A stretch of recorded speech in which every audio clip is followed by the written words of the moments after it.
Hi, Dana, Shehnaz here. Today's title actually is Subconscious Reprogramming. However, we will see how this conversation goes.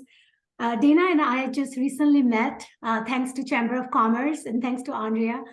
And I'm just impressed with Dana's background. He's also an aerospace engineer like me. He also is personal development coach under Proctor Gallagher Institute. And I actually learned about Bob Proctor just by having a few coffee conversations with Dana. And we decided that we would love to dive into it. And in order to dive into it, it's better to do it where everybody else can tune in as well. So we are actually here. And as I said, I'm excited because Dana and I share a lot of things. We both are into personal growth ourselves, and we want to help others to follow the similar path so we can truly have everybody, creating a heaven on earth, ultimately. So Dana, welcome. Thank you, Shehnaz, and thank you for taking the time to meet with me and having this discussion. I think it's going to be a good talk today, and like you said, I'm really interested to see where we go today with this conversation. Exactly. So one of the things is that you actually the fact that you are, I mean, not that I'm going against man species by any means, but you are a man who's all about personal growth, and I think that speaks a lot because I know that generally people get consumed by their life and they are not able to focus on their personal growth. And you have made that as a priority. So if you can share why that has been the case with you. Oh, wow. And and I think you're pretty spot on. So far in my experience in personal development, the industry could use more males, more men, to help with the outreach and to show that, this is a safe space, right? It's okay for men to work on their personal growth, their personal development. But how and why? It kind of, they say need is the mother of invention. I believe is how that quote goes. But for me, it was kind of born out of my personal experiences, where I was at that point in time in my life, and just wanting more. Didn't exactly know what that more was, right? But I knew it wasn't what I currently had, and it wasn't what I was currently doing. So I, eventually reached that point where I was just tired of being tired, right? Because it's one thing to talk about wanting to grow, wanting to change, wanting to pursue goals, and make positive, permanent changes in your life. But then it's another thing to actually step out, and pursue it and do it. And it takes a lot of courage. And a lot of people, that's where they kind of get stuck there, because you want to do something different. But for me, that driving factor was I had more of a desire to do something better and different, as opposed to the desire to stay within my comfort zone. So my desire of being tired was stronger than the fear of stepping out and pursuing, and ultimately at that time finding purpose. So I'll know what direction I wanted to begin to take my life in. So right. And you're absolutely right. It's one thing to want something, and it's another thing to actually do it. And I think that is one of the biggest thing that I'm noticing, that we have so many avenues right now. We have media, we have internet, we have all over the place, we have information around us. But the information, just by looking at it or just by watching it, doesn't do anything. You have to truly make that as part of your knowledge base, and then use it in your experience, because that's where it transforms into wisdom. And I basically always emphasize that that's the key for people. And I think that the reason people don't take the information to the wisdom part, because there's that journey, which is where you and I can help them, because we have done the work, we have taken the training, and we are ready to help others, because that's what we want to do. It's our passion. And that's where the subconscious kind of comes in, because it's not that easy, because you can consciously want it, because you just said it. You can consciously want it, but the reason you're not really meeting it is because you haven't done the work subconsciously. Exactly. Exactly. And I agree 100%. Something else you said just resonated with me was, gathering knowledge and applying the knowledge are two separate things. You learn from experience. Otherwise, you're just gathering knowledge. And how useful is that to have all this knowledge, but not apply it to make some positive changes in your life? But the I agree 100%. The subconscious, right? Our subconscious paradigms is what stops us from taking that first step, right? The way we've been conditioned, our belief systems, our self-image, our self-confidence, past life experiences, and we're all products of our environment, and that has shaped the paradigm that we have. So when we're faced with that decision of, do I hold the course, or do I put forth some initiative to find purpose, change my life, or change the circumstances that I'm in, that paradigm is going to kick in. And it's more 9 times out of 10, I believe it's going to pull you back to that comfort zone. It's going to keep you in that place that aligns with your default programming. Exactly. And earlier in the call, before we started the interview, you mentioned like someone having a challenge with the time management.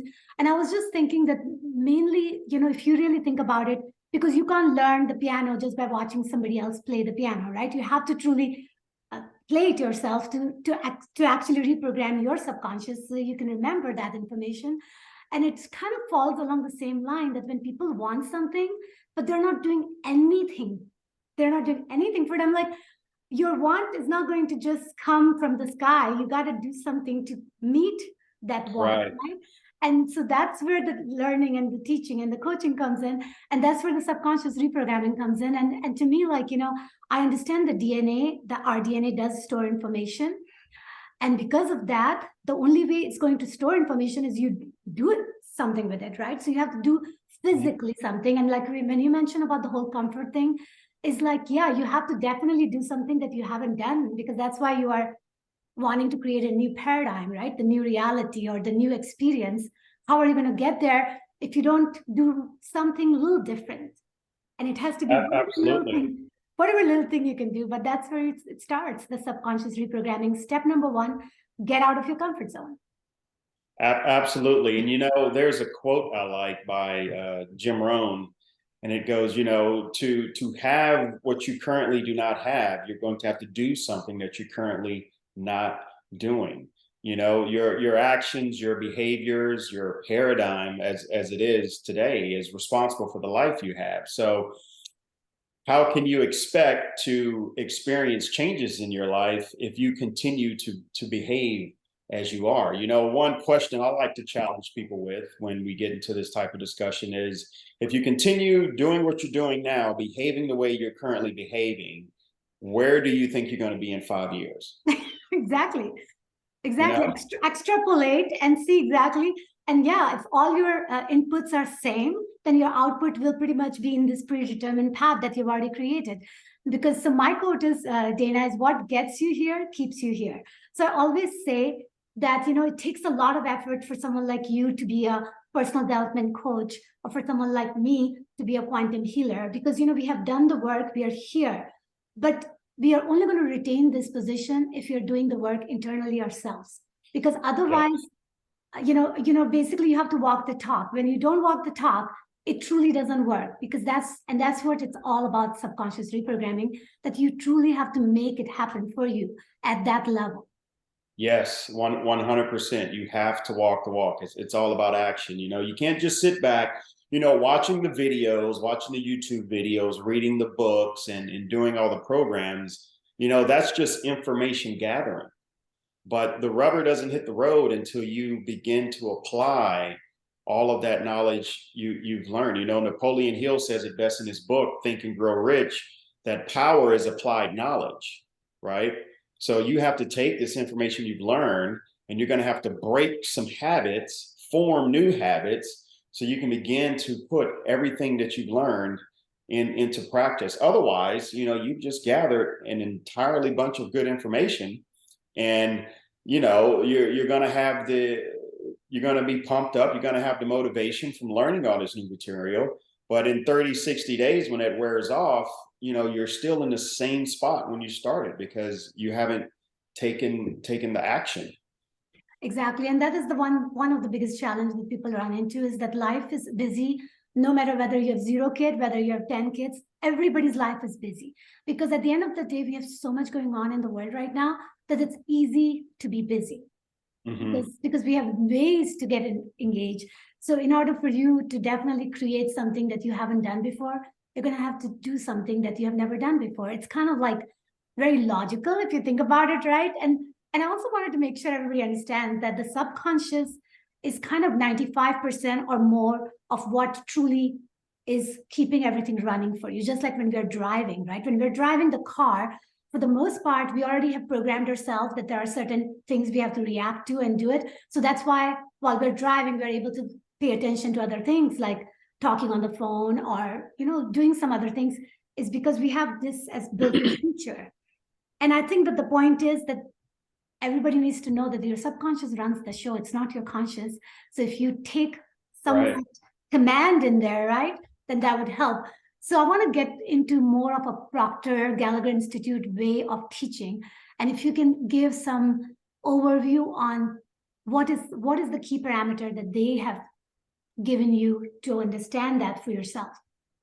Okay, so yeah, the Proctor Gallagher Institute, which is whom I'm affiliated with. I'm a certified Proctor Gallagher consultant, and I'm a licensed vendor and facilitator to teach the PGI flagship program, which is called Thinking into Results. And that was developed by Mr. Bob Proctor and Miss Sandy Gallagher. And for those that aren't familiar, Bob Proctor was in the industry for over 61 years as a personal development coach. And he's worked with Fortune 500 companies such as Remax, Lockheed Martin, General Foods, and the likes. And he has also worked with, everyday individuals just like myself who, we reached a turning point and we wanted more in life.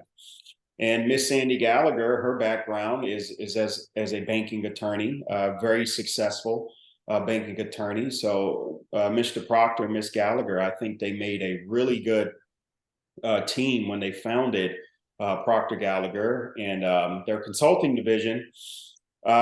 So their focus through the Thinking and Results program simply focuses on reprogramming the subconscious mind, reestablishing the paradigm that's in alignment with the goal that you want. So what we first do is we focus on a goal, defining your purpose, defining your goal, and not just any type of goal. First we get into a entire lesson. We spend 2 weeks on an entire lesson of what a goal is, the different types of goals. Because most people think they understand the goal setting process, but 99% of the time, most people will set a goal that they already know how to achieve. And that's not a goal, because the purpose of a goal is for you to grow as an individual, right? So once we establish the goal, then we work on reprogramming the subconscious mind with a paradigm that's in alignment with that goal. So you will then begin to move in that direction with new habits, with a new self-image, with new levels of self-confidence in yourself, and staying focused on that goal. And some of the tools we use are, of course, which is one of the more effective ones, is repetition. The exposure to certain ideas, certain habits is in certain environments is how the paradigm we have now was formed. The old cliche, we're all products of our environment. We've picked up who we are from family members, friends, the environment we come from, the culture we come from. Depending on your background, that has made you who you are. And Shehnaz, to your point, you were talking about, the subconscious is in control over 95% of the time. And that's something we teach as well. Your paradigm, your subconscious is in control of every decision you make, every action you take, and your behavior. And our life is nothing but a total sum of all of our decisions in action. So when you really think about that, when you really do a deep dive into that, what we're really saying is you in your life is being controlled by the environment that raised you, unless you actively develop the awareness to A, understand that, and then B, implement this new knowledge of awareness to reprogram yourself with the new paradigm so you can move into a different direction. Because most of us, myself, you included, we are at the mercy of our subconscious, of our subconscious paradigm. Exactly. And the very fact that we're so aware of it, that, like we have to go out of our way because we both have been working in a corporate world. We have a full-time job. And generally that can be very consuming because we both are, a high achiever even within our job, right? So the fact that we went out of our way to train ourselves, right, through different methods, in your case, in my case, but we did train ourselves so we can be here talking about this conversation, says that we had to make a paradigm shift in our own life to be where we are today. So the very fact is that anybody who wants to change anything in their life, if they're perfectly happy and if they're extrapolating it, then that's perfect. But if you want to make any tiny changes, then you have to do something different. I mean, we went out of our way to get ourselves understanding and then, of course, experience. But you have to either find a coach or either figure out another way, whatever works. Because at the end of the day, otherwise you're going to be following that same curve that you've been on, and you're going to create a life that you are on, but it's not going to be different than where you are headed. Absolutely. There's something all highly successful people, whether it's in the world of business, athletics, entrepreneurs, very high performing individuals have in common, and that's coaching, right? And I think the value is there, the fact that they have coaching, because they understand that without an external stimulus, right, without an external accountability, they will struggle against their current paradigm while they're going through the process of creating a new paradigm. So, I mean, is it possible to do it on your own? Yes. But is it easier with a coach? 100%, 100%, especially when you're working with someone experienced who has walked that path before. Kind of like a coach for a sports team. You can have a all-star athlete, but even that athlete has a coach, because the coach can see what the athlete cannot see. And the biggest hurdle is overcoming your current paradigm, because let me tell you, it's going to put up a fight.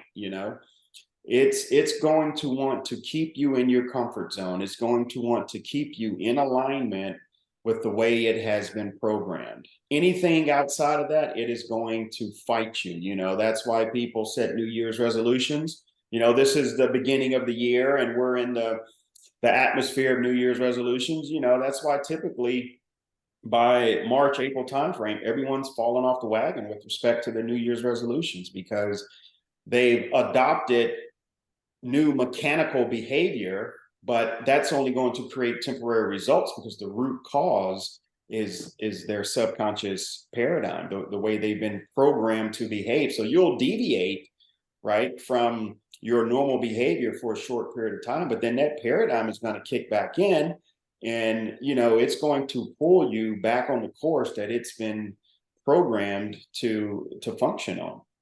Exactly, because they say that it takes about 40 days or 6 weeks to kind of really reprogram yourself, if you really do it very diligently up to that point. And of course, the idea is that everything that you learn through coaching, it's a lifestyle. It's not a change that you want to adapt just for a short time. So we can help you for whatever that time frame is.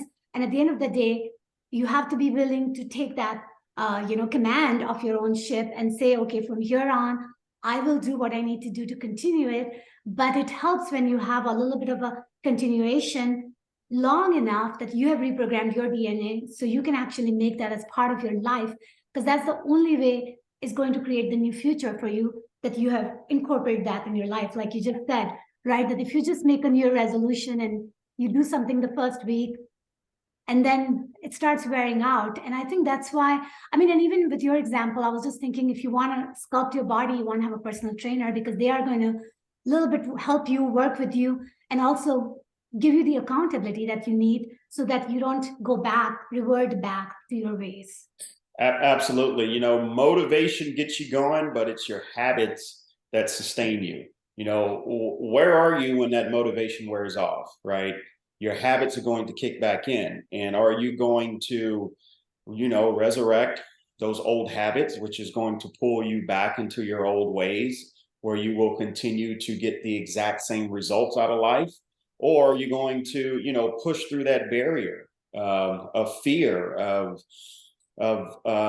in some cases anxiety, you know, of facing the unknown, and until you form those new habits which will produce new results in a new life for you. You know, something I like that I read in Price Pritchard's book, U Squared, is, you know, the successful, they're comfortable with the uncomfortable.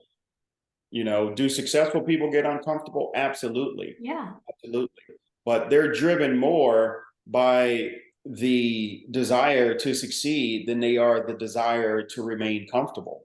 So their path to success isn't easy. It isn't comfortable. You know, it's not a walk in the park, but they made it a decision. You know, I have the desire to succeed more than a desire to remain comfortable. So they have just accepted the fact that I will become comfortable being uncomfortable. Exactly. So yeah, I think being uncomfortable is something that I do so much on a daily basis, because it has become part of my life. Like every day I feel like I have something new in my schedule. Even having to do this podcast with you, you and I have met briefly a few times. We truly don't know each other as well, but we like each other. And here we are doing this, conversing on a subject that's pretty deep. And that to me is both of us getting out of our comfort zone and showing up for each other and for whoever tunes into this channel, to say that, you know what, that's how you get started. Yeah, that's where that's the catalyst for growth. You know, success, growth, it all begins outside of that comfort zone. You know, going back to what I mentioned previously, there's no growth with staying in your comfort zone. There's no change within your comfort zone, right? Which is why learning how to properly set goals and stretch yourself, you know, is very, very critical. So you can break that cycle, and all of that ties right back to your conditioning. It's, you know, it's going to continue to want to pull you back into that underground cave. And it's going to take discipline, persistence, courage to fight those old habits that are trying to keep you as you are, until you form those new habits. And another thing I also like about what Price Pritchard said in his book U Squared, is a good way to overcome doing things that are uncomfortable to you is just to make them a habit. Right? The things that you need to do to succeed, initially they're going to be uncomfortable. It's going to be painful. It's not going to feel very good, but you just continue to do it long enough until you make it a habit. And then now you no longer have to deal with the psychological stress of forcing yourself to do it. Exactly. Yeah. And I was thinking we should probably give an example. So I'm going to give my example. It's a very simple one. And while I'm giving it, you can think about example you can give to people about what you did that was uncomfortable, but you did it and it helped. So like, for example, in my case, you know, so right after I graduated from UC Irvine in California, I was hired by Hughes Al Segundo satellite division. And I was hired to work on the Inmarsat phone. And we were doing the requirement and we were going through critical design review. So basically, it's my first job. I'm still not that good with English language. And I was pregnant with my first child. So I was like 8 months pregnant. They asked me that they wanted me to present the whole beam steering part of the presentation, because that was my baby for me to work on as a software engineer. And I was thinking that, first of all, I'm pregnant, right? So I was worried that how am I going to stand up in front of all these people with this big giant stomach, right? So I was worried about that. My English is not wasn't that good. So I was worried that if I say something wrong, it will look really bad. And there were hundreds of people. And then, so I was just not wanting to do it at all if I could have helped it. But I had to do it because it was part of my job. So the way I solved my problem is I asked them to have a chair because I didn't want to worry about me standing up in front of people while I'm nervous with my big stomach and feeling tired, right? So I solved that. And I kind of forget, when I was there on the stage, I forgot that I'm pregnant and I forgot that I'm Shehnaz. I was just all about the product and explaining what it is. And I did really well. And it opened the door for me to be the person who can do that anytime. But the point of the story is that, yes, there's always going to be a lot of reason for you to be uncomfortable. And those are all very well justified. But what it is that when you're asked to do something and you're supposed to want to do it because it's part of where you want to be headed, then you should just create a way to make it a little bit easier on yourself. Like I asked for the chair so I can sit on it and make it a little easier. It's almost like skydiving, right? You don't have to just jump off the plane. You have to make sure you understand that what is your, how you're going to do it. You take an 8-hour training, right? And then that way you have all your technical understanding. So you're doing it more logically than just doing it where you're just jumping off the plane. Yeah. You got to outsmart the system. You have to be creative, because otherwise, if you're faced with sheer willpower versus your subconscious conditioning, your subconscious paradigm is going to win every time. Willpower will only take you so far. You're only going to override your current conditioning so many times before, but at the end of the day, it's going to win. So being creative and kind of outsmarting yourself, like you mentioned, is a very, very effective way. But a personal example for myself with dealing with being uncomfortable and forming new habits was when I began my business as a personal development coach after I went through my certification training and working with some of the best in the world to get educated and trained, and not just educated on the subject matter of the subconscious and reprogramming the paradigm, but being taught how to actually teach it, because I was a student of all of this first before I decided to get into it as a personal development coach. And for me, that was totally outside of my comfort zone because my background at that point was in engineering. I have a background as an aerospace engineer, and my entire corporate career up to that point, or my entire career period up to that point, only consisted of working in the capacity of an engineer. So this was a new industry for me, new skill sets for me, new challenges for me of coaching and teaching others. And I had all the doubt kicking in. Who am I to teach someone else about something? Who's going to want to listen to me, or what do I know about operating a coaching business? And so on and so on and so on. That nasty paradigm kicks in and it tries to talk you out of whatever it is you're attempting to do that's outside of your comfort zone. So it was very, very extremely uncomfortable. But again, my desire to succeed, my desire to want to help others was stronger than my desire to stay in my comfort zone. I wasn't happy with my comfort zone.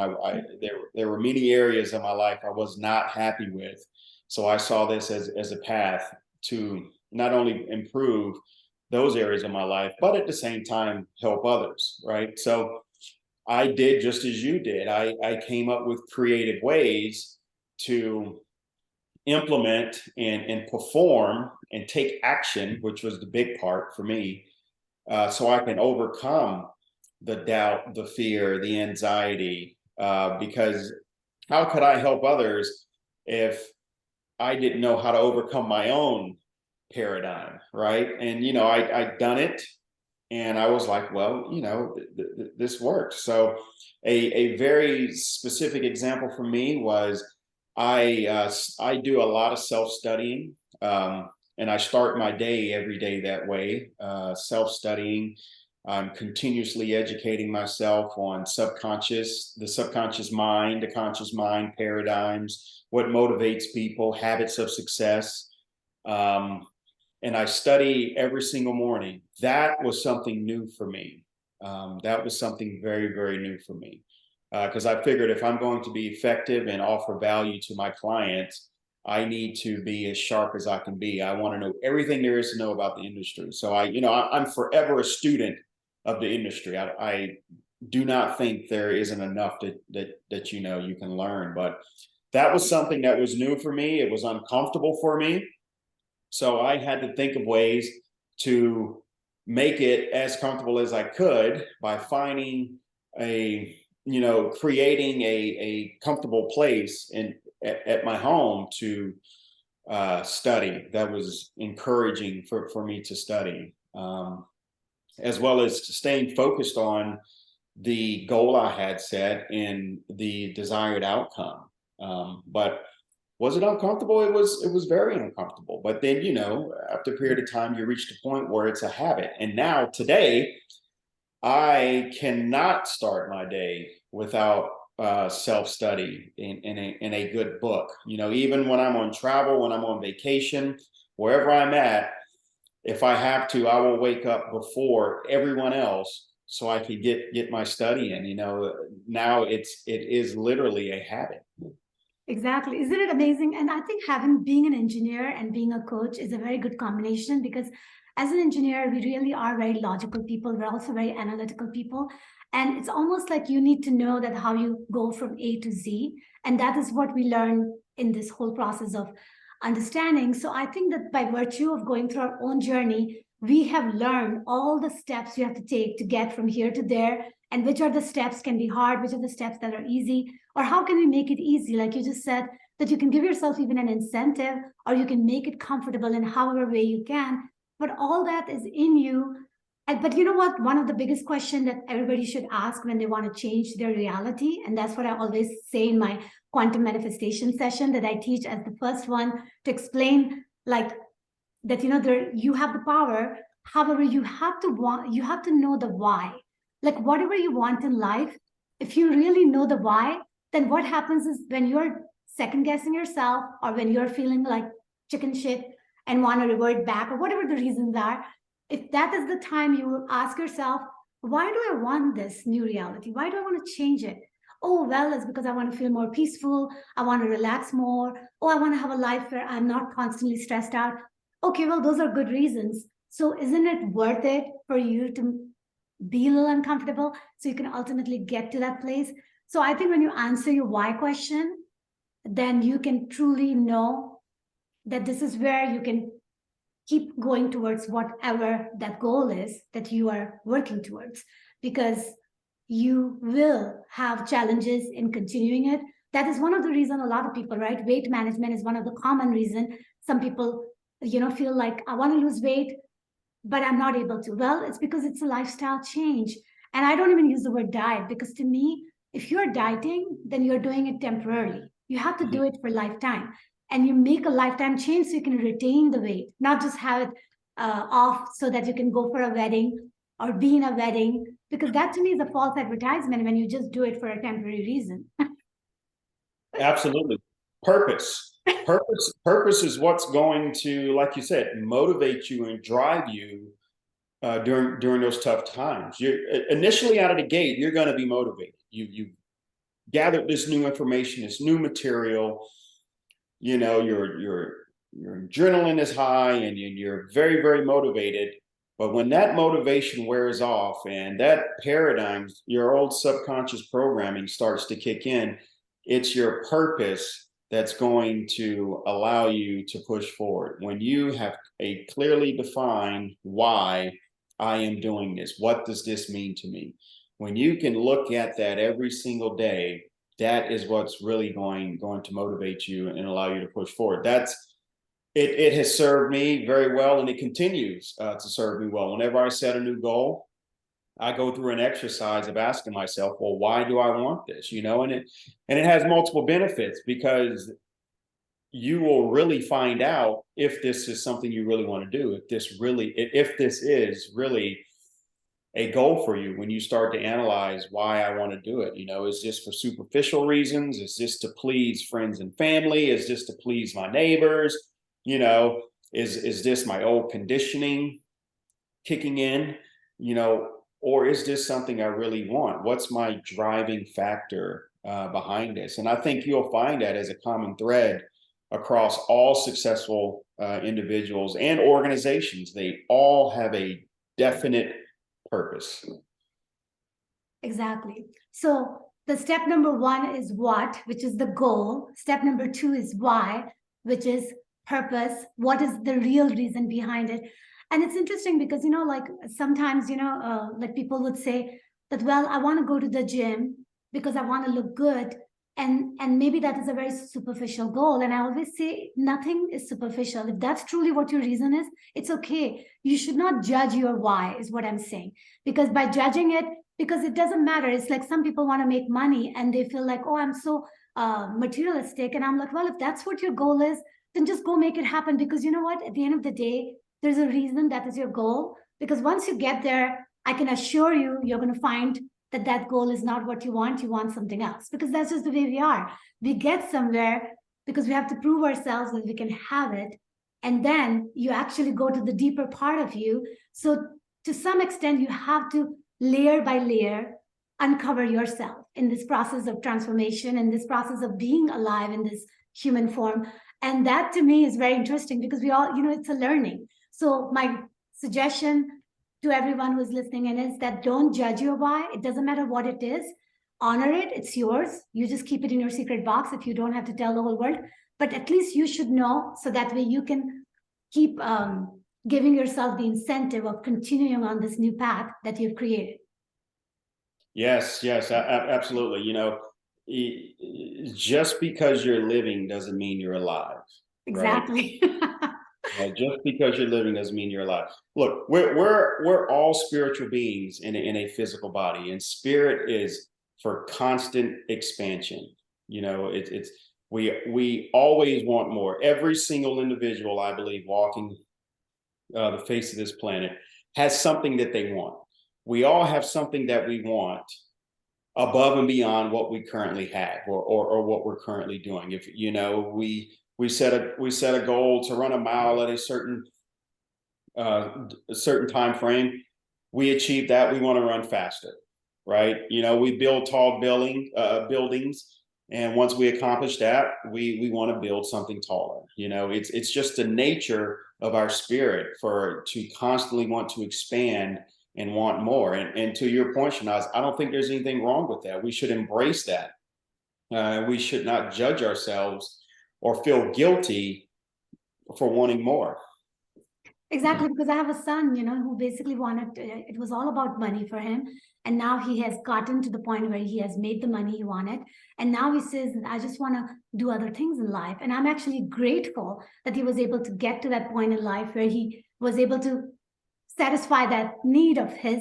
And now he wants to already do, he's only in his early 20s and already he's like, okay, now I proved myself. I'm good here.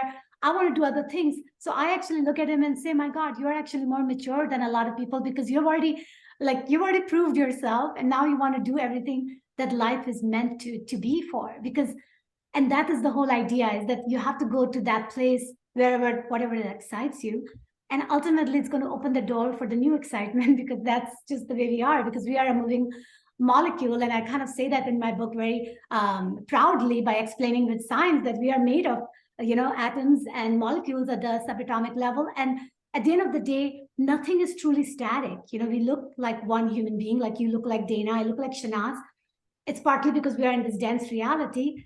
But for the most part, we are continuously changing. Like what we want and what we like is also changing as we are changing ourselves. And it's good to embrace that aspect of you. But if you understand how to work with that, then it makes you more of a, winner in this Hunger Game. Yes. And I like that description, the Hunger Game. Yes. It's inevitable. Like you said, we're all vibrational beings. nothing is at rest. This desk I'm sitting at looks like it's physically standing still because of its high rate of vibration, but Exactly. nothing is at rest. Everything is constantly in motion. So, and I think on a very deep subconscious level, we all know that. And that's why when we become, if you will, stuck, it creates so many other problems in our life because we're not growing, we're not expanding, we're not reaching and stretching for more. That's just part of our inherent nature. And I think that brings us satisfaction as both physical and spiritual beings. But it's about the journey, it's about the journey, not the actual attainment of whatever it is you set as your target. It's about the journey, it's about the growth, it's about raising your level of awareness and learning more about yourself. And you begin to understand that all of my limitations, all of my doubts, all of my hurdles were self-imposed mentally, because of the way I was conditioned. And once you break that glass ceiling, raise your level of awareness, get on a new frequency, and you see that you have achieved what you set out to achieve. It was really all about the growth, the journey, because now that you achieved it, you now want to go on and do more and do something else, as you mentioned with your son. Yeah, exactly. Because journey is intertwined with destination, right? So that's why wherever you want to, that's why your goal is your destination in this context. And in order for you to have a goal that you are not there yet, you're going to have to change your trajectory, your journey. And that is the only way you can get to this new destination. And that is why it becomes very important to know what that goal is. It's important to know why you want to go there. And then the how is where it gets very much deeper, which is why that's when you can avail the coaching from Dana or myself, from anyone you want. But that is where the work comes in. And that work is not easy by any means, but it is worth it because we've done it and we've proved it that we can do it, anyone can do it. And that's why we feel so passionate about people to not succumb to the life that may not be 100% ideal for them right now. It's important for everybody who's listening here to know that you definitely have the power to change your destination and change your trajectory, your flight path, and then you will ultimately get exactly where you want to go. Just make sure that you keep at it by knowing why you want to do it so badly. And so, Dana, what would be your last word as we're wrapping this down? Yes, I'll just pull that thread you got going right there a little bit. You're not going to arrive in Miami by taking a flight route of LA. Exactly. Right? Exactly. So you're going to have to do something different. And for everyone listening and watching, I just want to remind you that you have the power within you. You have greatness within you. And that's what awareness is about. It's like the tip of your nose. It's always been there, but you can't see it. It's there within you. You just have to have the courage.